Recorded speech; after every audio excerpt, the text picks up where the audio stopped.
আজকে বলার সময় এসে গেছে। আজকে বোবা হয়ে বসে থাকলে হবে না, খালি রুদ্রাক্ষের মালা জপ করলে হবে না, খালি হট যোগী কাল যোগে হলে হবে না। আজকে বিবেকানন্দের মতো বলতে হবে, I am proud, call my self Hindu. আজকে নজরুলও বলেছিলেন ভারতের প্রাণ হিন্দু। আচার্য স্বামী প্রণবানন্দজি মহারাজ বলেছেন, আমি হিন্দুকে হিন্দু নামে ডাক দিতে চাই। মানুষ জপ করে রুদ্রাক্ষের মালায়, মানুষ জপ করে কাঠের মালায়, মানুষ জপ করে তুলসীর মালায়। আমি আজীবন জপ করেছি জাতি গঠন, জাতি গঠন, জাতি গঠনের মালায়। আমি সেই গুরুর শিষ্য, আমি প্রণবানন্দজির শিষ্য, আমি কার্তিক মহারাজ। যতদিন আমার দেহে রক্ত থাকবে, যতদিন আমার প্রাণ শক্তি থাকবে, ততদিন আমার হিন্দু সমাজের জন্য, ততদিন বাঙালি হিন্দুকে সংগঠিত করার জন্য আমি বাংলার এক প্রান্ত থেকে আরেক প্রান্ত ছুটব। আর আমি কার্তিক মহারাজ, আমি শুভেন্দুদার পাশে দাঁড়িয়ে আগামী দিনে শপথ গ্রহণ করার জন্য শুভেন্দুদাকেই পশ্চিমবঙ্গের মুখ করে আমরা দাঁড়াবো।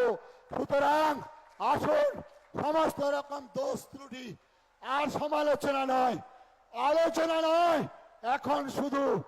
এখন শুধু এগিয়ে চলার চড়াইবতী, চড়াইবতী, চড়াইবতী। দূর শুধু ফুলে নয়নে জলে কাকতি মিনতি গানে পূজা নেব না করবার, সংকল্প করিতে হইবে অসুর বদিবার, তবে হবে বিশ্ব মাঝে বাঁচিবার চির অধিকার। দুর্গম গিরি কান্তার মরু দুস্তর পারাবার, লঙ্ঘিতে হবে রাত্রি নিশীতে বাঙালি হিন্দুরা হুঁশিয়ার, হুঁশিয়ার, হুঁশিয়ার। নমস্কার। সমস্ত সাধু সন্ন্যাসীদের চরণে নিবেদন, আছেন সবাইকে প্রণাম জানিয়ে আমার বক্তব্যের সমাপ্তি। এখন দ্বৈতপদীজি, আমাদের পুরী ধামের শেষ বংশধর, শ্রীধামের যিনি পুরোহিত, এই পুরী ধামের যে সম্মান রক্ষা করেছেন দ্বৈতপদীজি, তাকে তার বক্তব্য রাখার জন্য তাকে মাল্য দিয়ে বরণ করছেন। আমাদের হৃদয়ের, আমাদের প্রাণের, আমাদের লড়াকু, আমাদের শ্যামাপ্রসাদ মুখার্জির স্বপ্নকে বাস্তবায়িত করার জন্য শুভেন্দুদাকে আমি আমার জীবনের আরো 10 বছর আয়ু দিয়ে তাকে আমি সল করে যাব। নমস্কার।